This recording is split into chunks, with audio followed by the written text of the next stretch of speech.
want to be very, very clear that this is just a report from Sports Illustrated's Albert Breer that Matthew Stafford has tested positive for COVID-19.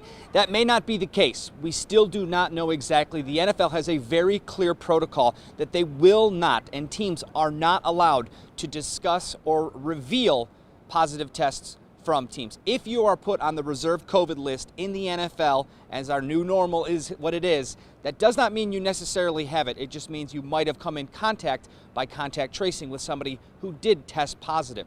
Take a look at this video from last week. Here's Matthew Stafford showing up to training camp to have his tests taken. He had 2 negative tests going into it, but then apparently one of the tests came back with a positive. He was asymptomatic at this time, and as we know now, still currently is. So he must be put on that list until he clears 2 more tests that both come back negative. So to say he has coronavirus today would not be factual. We still don't know that. Matthew Stafford, though, is on the reserve COVID list. Here's what Matt Patricia, the Lions head coach, had to say about players outside of the building and how much they can control them.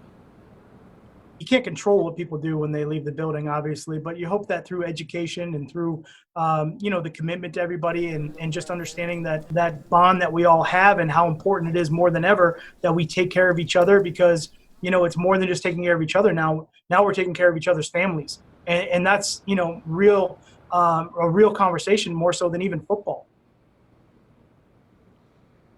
And obviously, we hope nothing for the best for Matthew Stafford or anybody afflicted with this disease, because, of course, he just has a newborn in the house, and his wife, Kelly, has had some issues with a brain tumor over the past couple of years. So we will see if he joins the team in a couple of days or more. He has to get through those 2 more tests, or if this is something a little bit bigger. Definitely a breaking story over the weekend, and we'll continue to monitor this situation as it continues to develop.